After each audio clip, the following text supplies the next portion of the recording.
Bueno, vamos con otra entrevista. Ignacio Canto Figueroa, director de inversiones de ATL Capital. Buenas tardes. Buenas tardes. Bueno, Ignacio, quería preguntarte un poco por cómo ves ahora mismo la situación en Estados Unidos tras los datos macro que vamos conociendo. Datos que quizá nos estarían apuntando a esta inflación, porque por un lado, dato de PIB ayer, 1,1%, decepcionando respecto al 2% esperado, y luego hoy inflación que sí ha caído bastante, del 5 al 4,2%, pero tampoco cumple con las expectativas y además sigue situándose en el entorno de, bueno, 2 veces más que el objetivo de la Reserva Federal. ¿Crees que puede haber recesión e inflación a la vez, por lo tanto, esta inflación en Estados Unidos, Ignacio?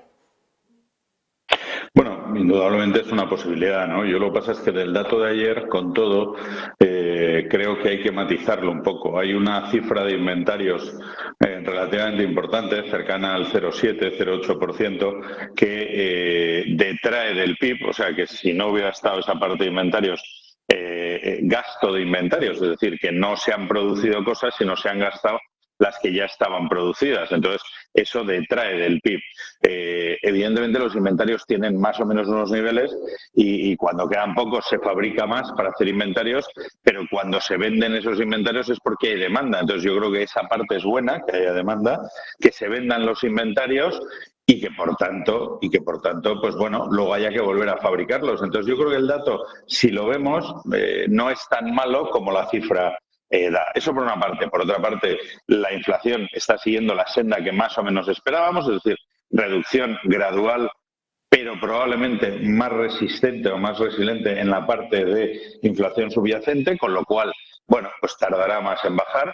Pero por eso la Reserva Federal yo creo que va a anunciar un paro en sus subidas después de la del próximo miércoles y bueno, pues tampoco es una inflación desbocada. Yo creo que hay más desequilibrios en Europa que en Estados Unidos, ¿no? Con lo cual la situación americana estamos viendo unos resultados donde los márgenes se vuelven a ver relativamente afectados, que no es bueno, pero que siguen por encima de la media de los últimos años, no de los dos últimos que hemos tenido márgenes extraordinariamente buenos, pero sí cuando haces una media de 5 o 6 años sí estamos por encima todavía, ¿no? Lo cual nos lleva a pensar que seguramente para la parte final del año sus márgenes volverán a mejorar. Ignacio, quería preguntarte también por qué esperar de los bancos centrales la semana que viene. Tenemos miércoles Fed, jueves Banco Central Europeo. En ambos casos se espera subidas de tipos, pero entiendo que ya son, pues, si no la última de las últimas que van a hacer ambos bancos centrales. ¿Podemos esperar alguna pista, entiendo, en las palabras de Powell y de Christine Lagarde respecto a cuándo va a ser el periodo en el que ya detengan las subidas? Pues sí, yo creo que va a ser 0,25 en Estados Unidos, 0,50 en Europa.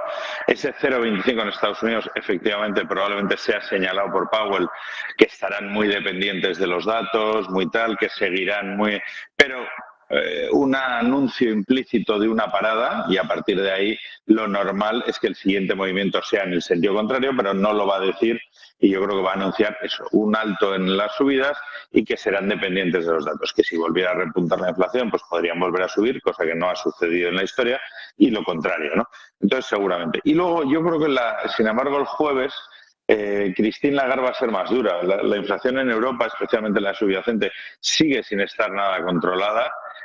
Sabemos que aquí es más resistente que en Estados Unidos seguramente, cuya economía es más dinámica y por lo tanto pues este tipo de cosas se ajusta más rápido y además su único objetivo es la inflación y pues vamos a seguir lejos. Con lo cual yo creo que aunque todavía tenemos los tipos más bajos en el 4 en vez de en el 5 americano, o tendremos, yo creo que Christine Lagarde va a decir que probablemente las subidas siguientes ya no serán de 0,50, ese sí será un anuncio, pero que seguramente va a tener que seguir subiendo. Ignacio Canto Figueroa, director de inversiones de ATL Capital. Nos quedamos sin tiempo porque enseguida, bueno, está compareciendo ya Vladimir Putin, tenemos que ir ya con esa comparecencia, pero muchísimas gracias por estar con nosotros, Ignacio. Un placer y que tengas muy buen fin de semana y también buen puente si puedes librar también. Gracias. Gracias.